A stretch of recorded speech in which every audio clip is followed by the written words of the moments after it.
I'm Zachary Karabell, And I'm Emma Varvaloucas. and we are the co-hosts of What Could Go Right. And we're this week's guests on MetaPod. You're listening to MetaPod, where we unpack the web's most interesting podcasts and the stories behind them, hosted by Wendy Morrill and Kevin May.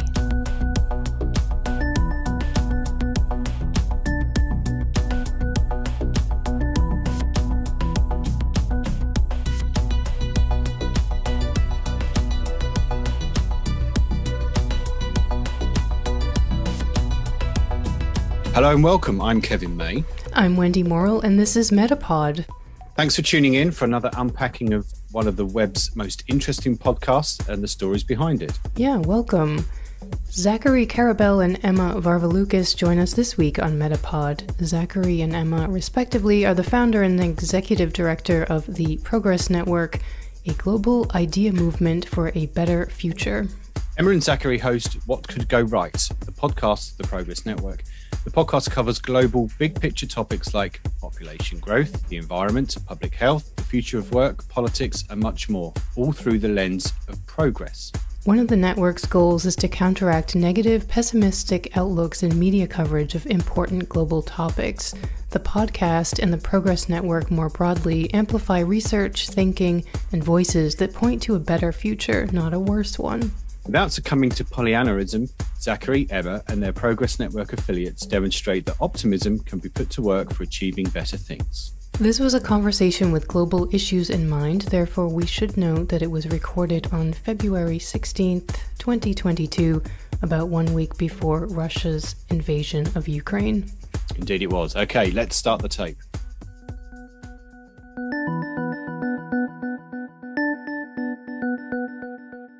Emma and Zachary, welcome. Thank you.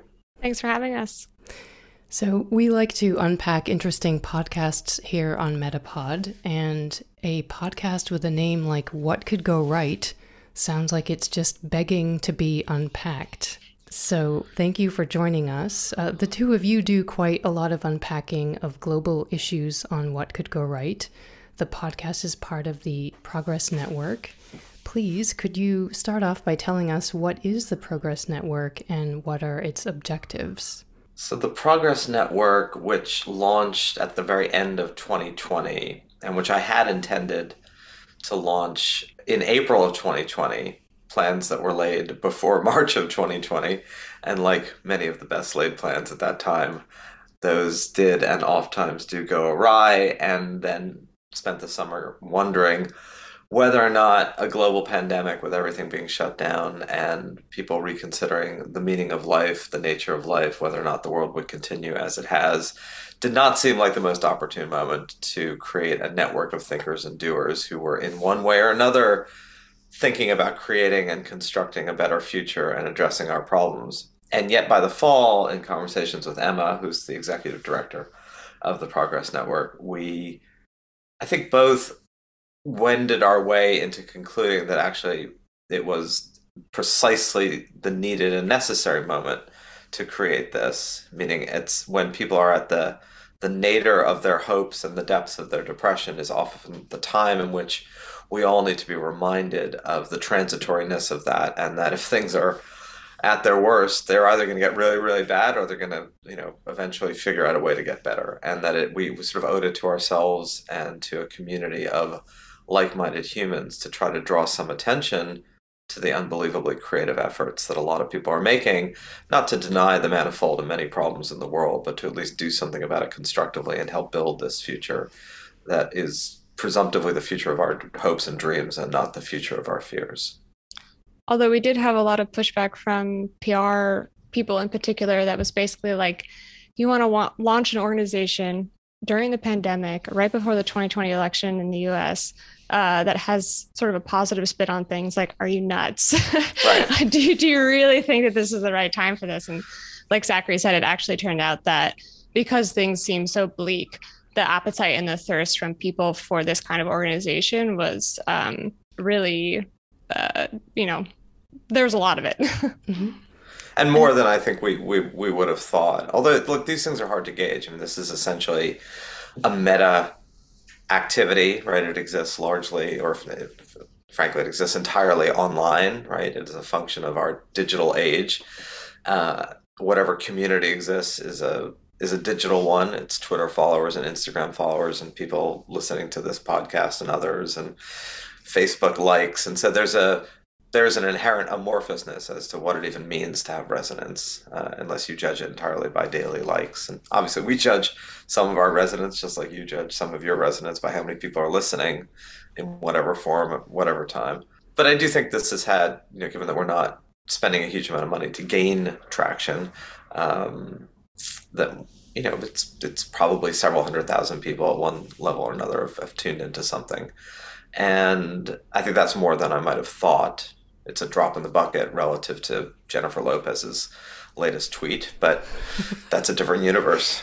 You've got to have goals to work towards, right? Jennifer Lopez at Super Bowl halftime. J-Lo, if you're listening, get in touch. A little bit of love, please. Just to put a little bit of context, where were you in 2020? I mean, the United States, I think, is probably where you were, right? But you are an international network, is that correct? Zachary's still in New York. I was in New York at the time, so this all, was brewing out of New York City. Over the pandemic, I moved to Greece. Our network members, that we have a little bit over 100 of them, are majority in the US, but we do have international folks, so we are an international network. And then the other parts of the team that work with the Progress Network, one is in Thailand and others in the US, so we are everywhere. And one had been in Germany. I mean, so this was like the perfect modern internet organization, and that sort of everyone was everywhere and no one was anywhere. Okay. With reference to the name of the podcast, What Could Go Right, the word right implies there is a wrong at hand. Whose wrong are you righting?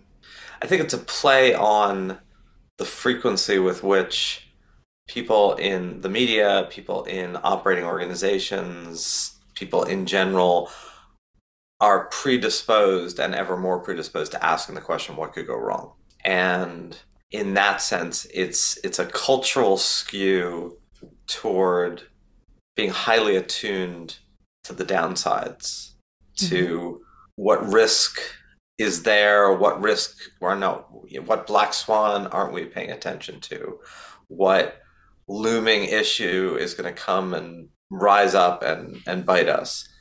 And that we almost never in our contemporary culture, and by our, I guess I mean the United States, I mean the developed world, I mean Western Europe, there's probably parts of the world that are somewhat more optimistic based on what's gone on economically in the past 20 years. And there's some evidence that some other cultures are a little more upbeat about their future, even with pandemic land. But in general, the what could go wrong looms large in most people's sensibility about the present and the future, and the what could go right looms a lot less so. I think you need more of that. Let me just kind of follow up on that one, Zach and Emma, and hello, thanks for joining us. I'm curious as to which countries are more optimistic than, say, the US or where I am in the UK. I mean, I think we're a fairly dour nation just intrinsically, but I am very curious as to where I should go to cheer myself up. It's rainy over there in the UK. It's always raining. I think if you looked at, Pew does these surveys, a few other people do these surveys of sentiment. And these are a little bit hard, right? Because it's a little like happiness surveys. There are people who are more content, but it's not kind of culturally acceptable to say you are. And there are people who are more downbeat, but it's also not culturally acceptable. So there's a subjectivity to all this. But if you looked over the past 10 years, a lot of what we used to call the developing world, Indonesia, China, India, were feeling more constructive about their future than most of those societies had felt throughout much of the 20th century. And I think partly that's because there was a lot of economic growth. There was more people entering the middle class. I think you would be hard-pressed to find anywhere in the world where the general sentiment is one of, hey, we've got this. We're doing great. The future is going to be bright. I think those countries, even in a pandemic, post-pandemic world, have tended to be a little bit more sanguine about their present and the future, mostly because they've had a better present than most of those societies had for several hundred years before. Would you say that you are both optimists as people before you started the Progress Network, or has your optimism and wanting to help solve some of the world's problems through the conversations that you have has come about as a result of creating this organization, or have you always been fairly half full rather than half empty? I'm interested in Emma's response to this one. Okay. Okay. So I wouldn't call myself necessarily optimistic. It's funny, if you talk to a lot of our network members, they're fairly allergic to the term. And even we, Zachary and I, like, try not to overuse the term because it has such a bad rap generally. Like, optimists are just sort of viewed as kind of like stupid, or, sticking their heads in the sand. Not that I think that. I think optimists are actually extraordinarily useful for the world. But my background before the Progress Network was that I was working at a Buddhist nonprofit magazine and media platform. And I am a Buddhist myself. And so Buddhism, because it's a very sort of hands-on, practical religion, it comes into the basis of life as like everything is workable, that actually, like, you could work with your mind, and if you work with your mind, you can sort of adapt to the conditions around you. And so if we're going to view optimism as like things are workable, we have problems, so we can work to solve them. And in fact, humanity has solved an incredible amount of problems in its long history. So why not, assume that we're going to continue on doing that? Then in that case, I would say I'm an optimist, but I wouldn't necessarily say that, like, I came into this already seeing like the bright side of everything as a personality trait. Yeah, and when I was looking for someone to run the day-to-day of all this, I wasn't looking for someone who was like gung-ho, things are great. And Emma's sensibility, which in many ways is a more balanced sensibility. So I years ago, I wrote a column called The Edgy Optimist, which ran in Reuters and The Atlantic. And the point of calling it The Edgy Optimist was one should never be so optimistic that you cease to see the downsides, or you cease to be attuned to the negatives. And if anything, the issue for me has always been one of balance. So like in the late 1990s, when I was starting to cogitate more about the nature of culture, there was clearly overweening optimism, right? We're going to solve every problem. People are going to be happy and rich and connected, and the market force, we're going to be liberated from market forces. We're going to be liberated from ideological conflicts. The future was going to be utopian. It was clear even at that moment that there was such overpromise that there was basically no way for those hopes and dreams to be met because they were unrealistic, maybe creatively sometimes, and that the flip side is a degree of unrelenting pessimism. The certitude of we're headed down, that the future is going to be worse for our kids and our present generation. And that's where kind of Emma's almost the Buddhist view of that, right? That there is a balance that lieth between both. On the one hand, not really on the one hand, number one. And number two is that the future is unknown and we're all daily responsible for and in the process of creating it.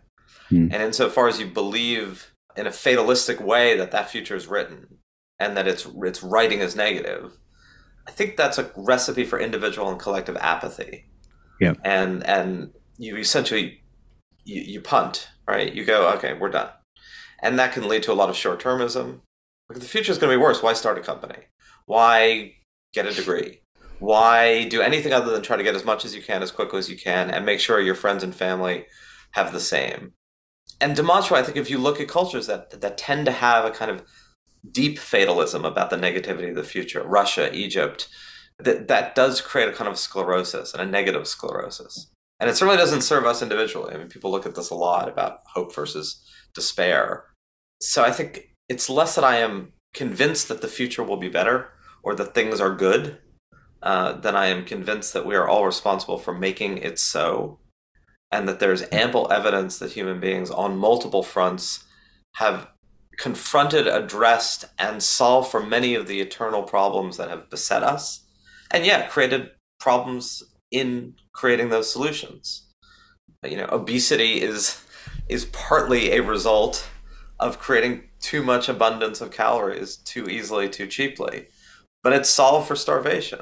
And there is a kind of constant human dialectic of we confront problems, we solve them, we make them, we confront them, we solve them, we make them. And maybe that's eternal, and maybe not. So That's a much more complicated answer, probably way too wordy about my approach to optimism versus pessimism, but it is, I think, an honest one. That's great. Thank you. And just to reaffirm something that Zachary said about sclerosis, I definitely see this in Greece. Like Greece is a country that has had so many failures that like the society sort of simply doesn't believe in itself. And there's actually been a lot of steps forward during the pandemic, like a lot of the digitization of things here that was really stuck in the past 2 years ago that they were forced to do because of the pandemic. But when you point that out to people, they're like, there's no way. That we're like too far down the hole. We're not getting out of it. And it's a trait of the Greeks. Like they've taken it on as an implicit, like, no, we as people cannot do this. Like we're just going to leave or just let ourselves rot. So there's a real danger there in that kind of collective sclerosis. You've mentioned that you're interested in opinion on current affairs that is counterintuitive in a way that renders it inhospitable to mainstream news. I'm curious how easy or difficult it is to communicate counterintuitive opinions in an effective way. I mean, what have you seen works, what doesn't, and how are you doing that globally or, to international audiences? So one of my life's conundrums, and it may be so for the rest of my days on Earth, or my unsolved Zen koan, we're going to harp on the Buddhist analogy, is can you stand up on a soapbox and say with urgency that people hear, everybody calm down? There's a hilarious movie, a moment in a really crummy movie 40 years ago called Animal House, where the character played by Kevin Bacon actually, does that in the middle of a crowd and gets trampled, right? Because the crowd, once they're panicking and rushing, everybody calm down, doesn't do any good at all. And the reason why it's this unsolvable conundrum for the present is that modern media and attention culture, as expressed through the platforms that we currently are trying to distribute on, just like everybody is, Facebook and Twitter and Instagram, are most energized around hot emotions and reactions. So anger, rage, fear, sex, all of these things which push really immediate primal buttons in all of us, just get more attention. And if the model that you need relies on more attention, which then translates into more dollars, it's very hard to get off of that kind of hedonic track and that charge of, I want attention now. So we do not have the perfect answer to what the antidote is to that, except the knowledge that things like, hey, let's take a step back and look at this, or let's challenge those fears, or let's question them, have a slower modulation, a different modulation that isn't ever going to compete with anger and outrage and fear and hysteria. They just won't. And in that moment, they will be trampled and they will be trumped. I don't know if we can use that word anymore. And so be it, right? We all exist in the immediate and in a longer time frame, and we can pay attention to that longer time frame. And so, this is never going to compete against that, but it may build the foundation for a more lasting future that people care about. Do you feel there's a risk in approaching it that way? I mean, I can say, so we have a weekly newsletter that's also called What Could Go Right, where we sort of collate global progress news. And we talk about progress in some areas that are like really hot button issues where people are certain that we are really screwed. Like climate change is a really good example of this. Like people are 100% certain that we're really screwed. So any communication that you give them that like maybe we're not really screwed, they tend to like shut down and not listen. And the risk that you run there is like you have to sort of lay a lot of foundation of like trust and making sure that they understand that you're not it's not that we're not taking the issue seriously. It's not that we're saying that climate change isn't real. It's not that we're saying, you have to kind of like go down the bullet point list of like, we're not your enemy here. We're on your side. We also think that climate change is a serious issue. And if you don't lay that groundwork, you do run the risk that people are going to just tune you out and not hear what you have to say. I've seen on your website that you've referred to David Byrne's Reasons to Be Cheerful project. And I was talking to Kevin about this the other day, that in my feeling, it's sometimes can sort of, I don't want to say dumb down a example of something or a model of something that's somewhere else in the world working, but it does sort of make it, digestible for social media. And I was reading an article about the Dutch public transportation system here and how it's set up for people with vision impairment. And I live here, of course, and I'm reading this like this is not true. And I could tell you that all of those guidelines on the sidewalk, they're covered with bicycles and mopeds. I guess that's what I had in mind when I'm asking about the risks of, how do you strike that balance between making it very accessible to people that they can see that things work in other countries and other contexts, but also not make it too overwhelming or easy to shut out? Yeah. I think the risk is more that, one, that people will dismiss any of it as Pollyannish, right? So that's just a chronic one. And I think I've been surprised, and Emma's been surprised at how little pushback and how much hunger. Now, some of this is inherently self-selective, right? When you put something out there and you ask people to sign up, or you ask people to pay attention, the people who sign up and pay attention are more likely than not to be people who are in sync with what you're doing. Mm-hmm. So you'll get ad hominem critiques lobbed at you, but you won't get followers who are dedicated to being negative and critical. But even then, I feel like there's been less of that pushback than I would have thought, which indicates to me that the risks are much more. There's not sufficient amounts of voices trying to balance out the public conversation, largely because of the models that we just talked about, right? That there's no easy profit there. There's no easy traction. There's no easy audience. I mean, Emma's been spearheading. We really only for the past 6 months have been doing this on Instagram, which is not the most favorable medium to ideas, right? It's a visual kind of look at me, but has been doing this daily dose of progress, or heading up this team doing a daily dose of progress, where we just do one, catchy data point or story a day. Yeah. And again, like that's just a dollop of information into your daily dose of media or information that points you in the direction of, hey, there's something less dire going on here. And that may not be a full answer to what you're saying, but I just think like that's what we think about when we think about risks. One is that no one will pay attention. And two, that those who do pay attention will do so in a dismissive fashion. Let me ask you this then. So you've covered a really wide array of topics so far in the episodes that you've done. If someone was to ask you to rank them 1, 2, and 3 as to which ones are the most serious to be tackled, or dare we say even solved, what would you put as your 1, 2, 3? Emma? I think I like the deflecting of the tricky questions. Absolutely, man. It's my blessing and my curse. So I'm not going to say these are solved. No.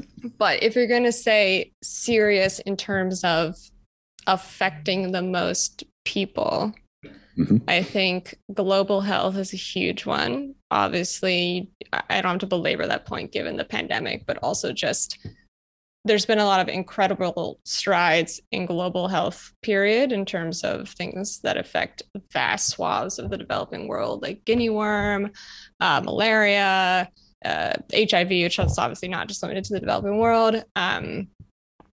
Just due to the fact that there are so many people who would benefit from further progress on that. So I would rank that definitely top 3. I think climate change is up there, just purely from the fact of, again, it's going to affect very large numbers of people, and the amount of attention that's already being paid to it on the world stage is enormous. So we got to put that up there. And the concern about it is so enormous. Not for no good reason. And number 3, I'm a little bit stuck on. Zachary, do you have a number 3? I think the political I don't know if polarization, it's the one that's used, but I don't know if that's really the right word. I think people have been pretty polarized in multiple countries for a long time, but it's a polarization without evident ways of bridging it. Yeah. And or without a huge amount of desire to bridge it. That might be more of the problem. There's a lot of evident ways, and we've talked to people who are on the episodes and are part of the network whose sort of daily business is to try to sit down people of radically opposed views to find bridges, building on peace efforts 20, 30 years ago between Israelis and Palestinians, or, in Protestant and Catholic in Ireland. I mean, there's a whole, I guess, industry of people trying to get people who otherwise want to kill each other to talk to each other. But there's not nearly the appetite for that kind of conversation across political spectrums, whether that's in the UK or the United States or India or elsewhere. And I think that's a more interesting one. Like, there was always I think there has been larger constituencies in the recent past of people who want to find a way to work together. And there feels like are fewer constituencies for that. Either because, the upside way of looking at that is nobody's life is quite bad enough collectively to feel the need to work to join together to solve things. And when it is, they kind of do. I mean, every government in the world, irrespective of political ideology, unleashed a level of social spending to cushion the negative economic effects of the pandemic. Full stop. It didn't matter if you were a right-wing Tory in the UK or a free market ideologue in the US or a, ruling prince in an oil-rich nation. Everybody just spent as much as money as possible. Self-interested or not, right? Prevent the revolution, keep society from collapsing. Who knows? But that was a kind of a consensus activity that happened irrespective of all this other stuff. I actually think there's some positives in that, that basically human beings across the planet did whatever it took to keep things together. Full stop. This has been the weirdest 2 years in almost all of our living lives. I don't think it's weirder than 1944, but it's weirder than most of us have lived through. And as madly disruptive and crazy making all this has been, it's remarkable how little substantively has changed in any global material sense, right? Do you sense then that what's been going on over the last 2 years does or could have the ability to depolarize some societies, some politics in specific countries? I mean, I was thinking when you said a little while ago, Zachary, about, I think you said in the 90s, in the UK, we talked about Blairism and, the third way, and a lot of that came from his kind of friendship and kind of same ideology with Clinton. And there was this kind of idea of hope of bridging two different types and then stuff like that. And here we are 20 years later, and things were, again, to talk about the UK and the US, polarized more than ever. But do you sense, to go back to what I originally said, was that, do you think something like a global pandemic can depolarize things? There's a old cliche for people in financial markets, which says nobody rings a bell at the bottom, meaning, there's an opening bell when markets open, but nobody rings a bell when things have sold off to their lowest point. So there's no nadir of political polarization and division where somebody's going to announce, okay, this is it. We've reached the low point. Right. And only in retrospect, you turn around and look and go, that appears to have been a low point. That was so it. Yeah. To an answer to your, will this bring things more together? Look, of course, none of us know. All I know is that when I read headlines like prepare for the second civil war in the United States, which have proliferated over the past year. I mean, for God's sakes, even the UK, which from a non-citizen perspective of that seems to have undertaken one of the great self-inflicted wounds in human history by exiting from the EU. Mm-hmm. It is still true that daily life is not exactly, tumultuously different. I mean, you're paying more for stuff. There are more lorries lining up they're paying more tariffs, but there's no Marmite in the Netherlands. Oh my God. That's upsetting. All right, that's it. We're done. Just keeping it real here. Yeah. Call off. The whole thing. What could go wrong for sure? Totally, what could go wrong? That's going to be our next episode. The Marmite crisis. We get some Australians involved. It's a big deal. It's Vegemite. Novak Djokovic had a whole case of it when he came over. I know that's Vegemite. I'm saying for us, it's all different forms of mites. So I think we will know what the turning point is only in retrospect. But given how much things have ossified and intensified, we're getting close to the point where you really do have to believe in sort of civil war scenarios, or you have to start to think that people are going to kind of muddle through and come together, which is, again, back to Emma's point of, if you say you're an optimist, people think you're an idiot.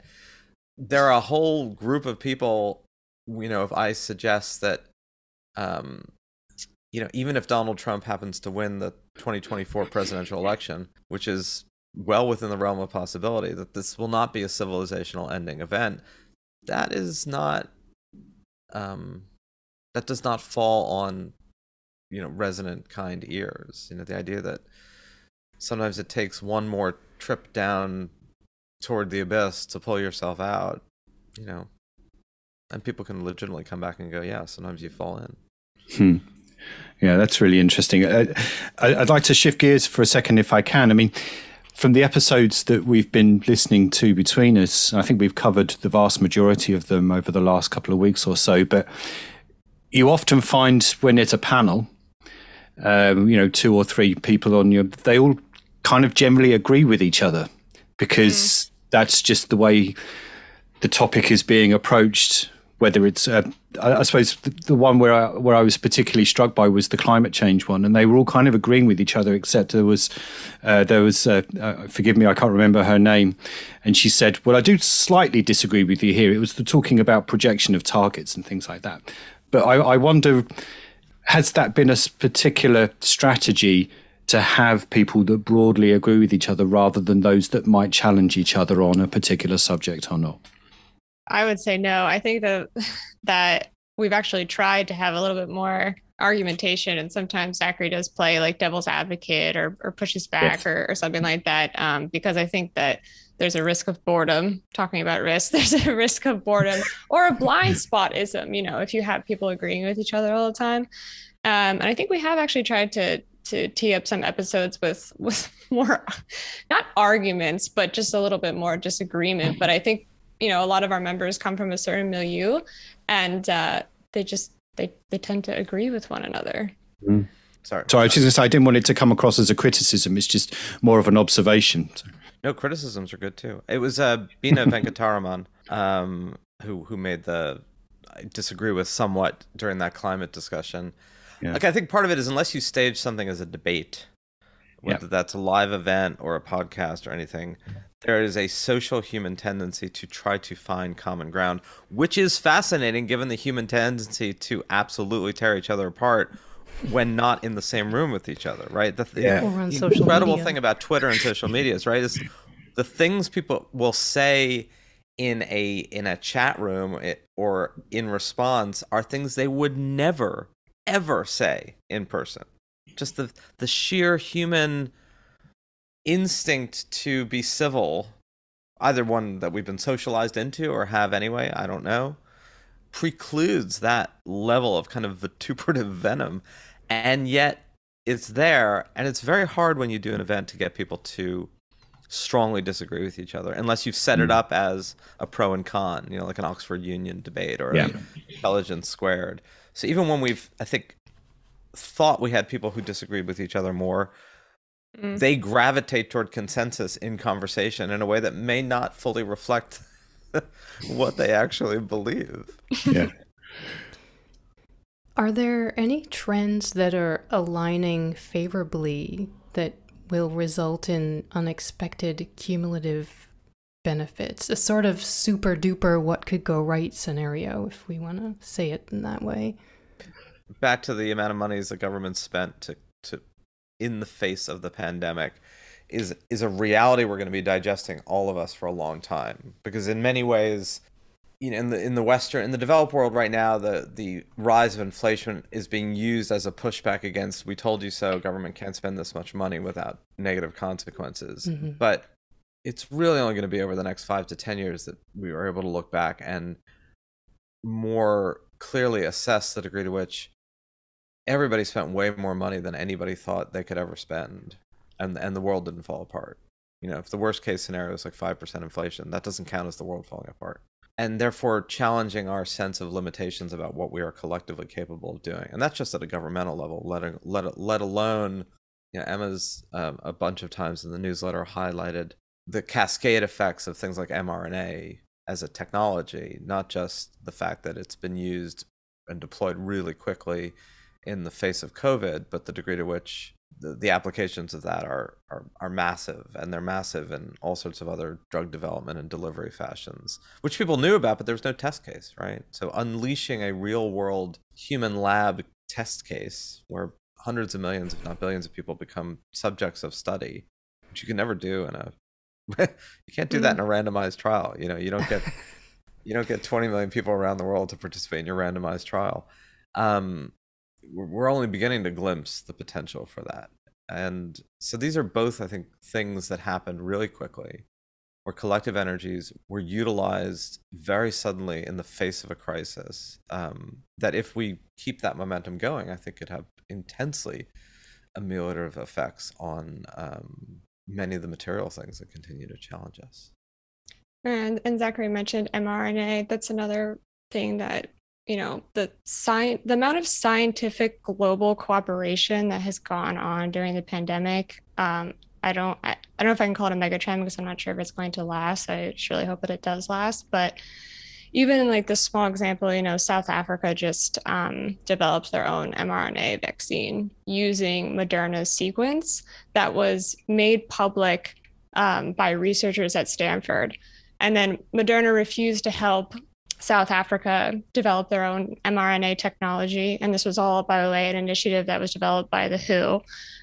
So individual scientists across the world helped the South African researchers. And now there's mRNA technology on the African continent, which, like Zachary was saying, the cascade effect of that is probably going to be huge. Like I said, I don't know if I can say global cooperation is definitely a mega trend, but fingers crossed. And again, all these things, part of the problem will be we are all subject in assessing these things somewhat by the data that we have. So there will never be a database of lives saved, right? There's only a database of deaths. There will never be, when people talk about the costs of pandemic response, there will only be a database of costs of deaths from COVID. There will not be a database of like lost time inoculating sub-Saharan Africa because of the response to COVID. And I'm not, by the way, making that as an indictment against what globally many countries did to combat COVID. I'm just saying when we sit back and try to assess long-term effects and balance them with cost and benefits, we're limited by the data we have. And one of the problems of understanding human evolution, and certainly will be for the next years, is no matter how much these innovations of mRNA save lives, it won't show up in a database against COVID deaths. And so many people will be much more aware of what went wrong because the information will have been there and publicized than they will be aware of what could go right, except over time, right? So we are able to tell a story of the 19th century, at least when it comes to things like public health, and recognize all the ways in which various advancements saved lives. But you wouldn't have been aware of that in quite the same way at the time. Coming back to the different voices and opinions that are in some of your discussions, how do you include young people in some of your discussions? What counts as young? I'm 31, so I'm in all of them. I'm in most of them. Yeah, we have one answer for you, Emma. Yeah.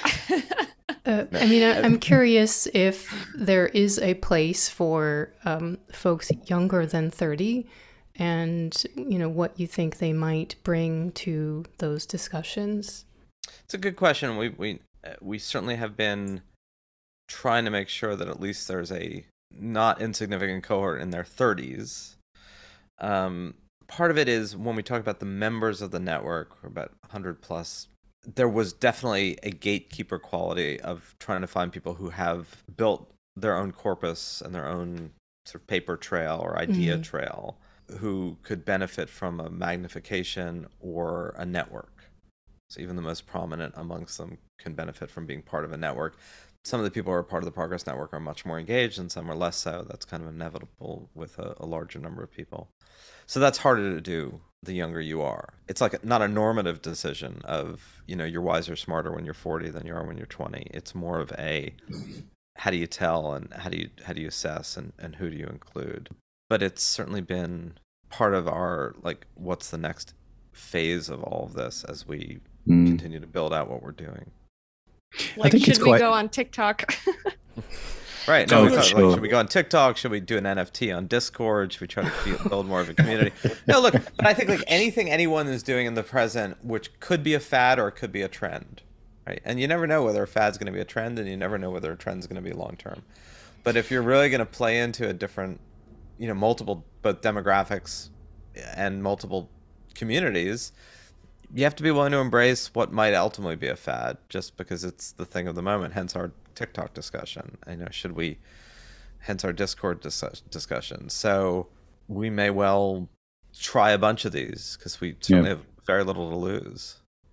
I always find it quite interesting. I've got a 17-year-old daughter and a 14-year-old boy.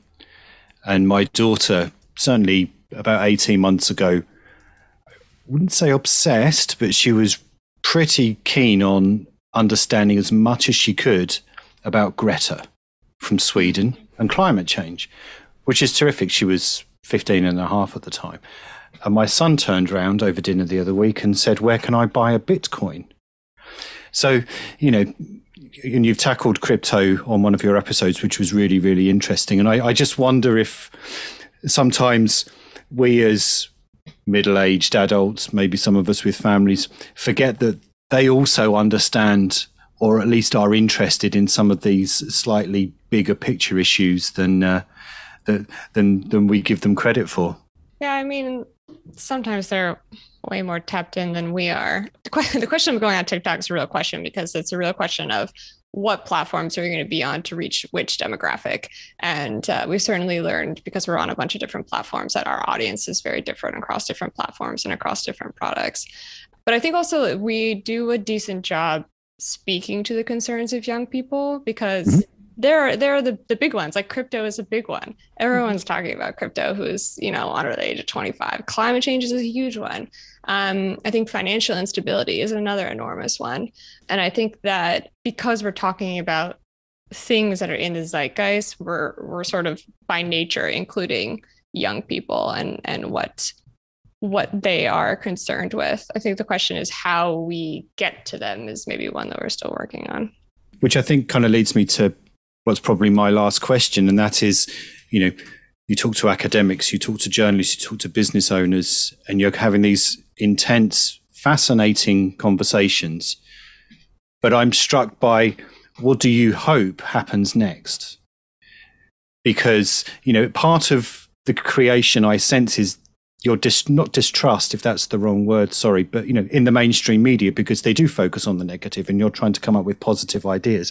What do you want either listeners or those that participate in the conversations to do with the conversation, the intel that they gain from listening to the show?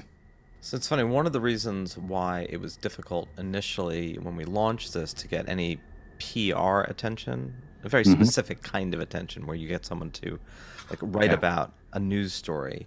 It's a little bit what we talked about at the beginning about traction and measurables, in that seeding a sensibility doesn't have a good business model and isn't easily measurable, but it is at the core of everything we're talking about.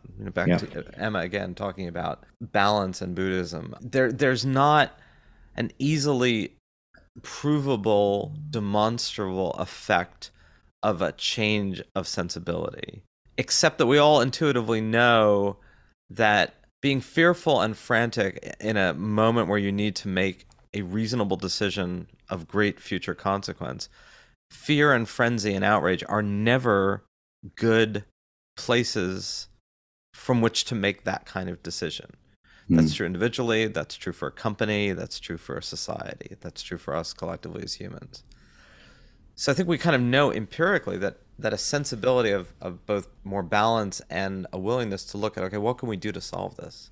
What can we do to make this better? What can we do to step back and maybe rest on a human history and a legacy of coming up with really potent, powerful, magnificent solutions to really difficult problems? That's a vital sensibility. But it's not approvable. It's not easily demonstrable, right? And it's not easy to show in practice that you've actually changed anything. And I think it's a nonprofit organization. We're having conversations that people are listening to. And I always come back to, if you want power defined as you want to demonstrate your ability to make someone, something, somewhere do something that they otherwise weren't going to do, swimming in the sea of ideas is not the right pond for you. If you want to know that part of human history is activated by changing the climate of ideas, opening up new possibilities, that's a much slower process. It's a slower change. And it's like throwing pebbles in a pond. You know that they create ripples, and you know those ripples are going to reach the hither shore, but you don't know when, and you don't know who's going to see them, and you don't know the effect. But you do know that it's a real thing that has a real effect. And I feel that somewhat about this, although if we continue to grow and it continues to become more resonant, that will open up other possibilities for doing things a little bit more in real time that we can show have some effect. Yeah. And I can share a much smaller, less, big picture answer and a much more saccharine, but we do get people writing into the newsletter that are just like, I'm a really hopeless, cheerless person. And when I see your emails, I feel like a little bit of hope on Thursday morning. And like, that's not the point of the organization exactly, but it's hard to deny those little ripples when you get emails like that. Yeah, it's nice. It's really nice. We don't get those kind of emails, do we? We're going to have to look at their Instagram and take some. Sign up for the newsletter. We too can cheer up your day. I mean, you too can get your day cheered up. It'll be Thursday afternoon for you, but you'll have to make it through the morning. Will you tell us what's next for the podcast? Do you have a new season coming? Season 2. So some of the episodes are what we call bonus episodes. So we did 10 more produced episodes for season 1 that ended December. Oh God, I can't remember when it ended either now. I think it either ended late November or December 2021. Yeah. And then we will launch a season 2 at the very end of March into April, May, and June. And then we've been doing some bonus episodes, which are conversations that we had mostly via YouTube and some that I did in an earlier iteration. But we're not changing the format. These are still discussions Em and I host with people, almost all of whom are members of the Progress Network. But in spirit, it'll be the same. Good. Don't fix it if it's not broken. It's a terrific podcast. Thank you. So, Emma Varvaloucas and Zachary Karabell of What Could Go Right, it's been a pleasure to talk to you both, and thank you so much for joining us on MetaPod. Thank you so much for having us. Yes, thank you.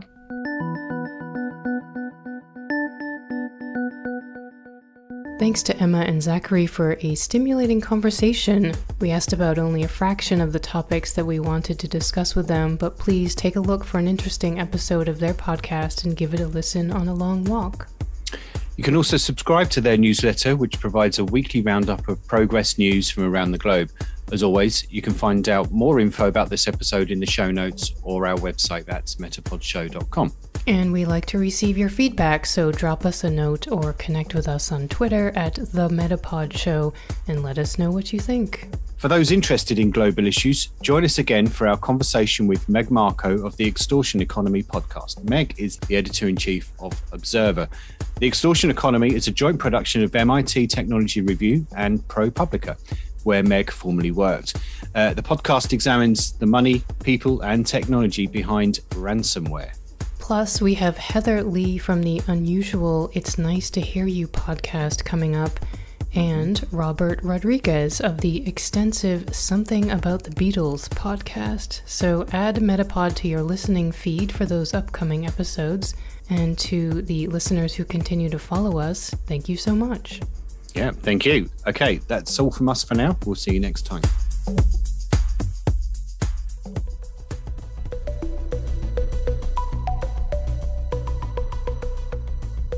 That's it for MetaPod this time. Thanks for listening. MetaPod will be back soon with another unpacking of the web's most interesting podcasts.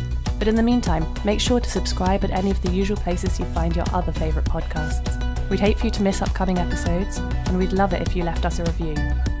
You can let us know what you think of this episode by going to metapodshow.com. We'll see you next time.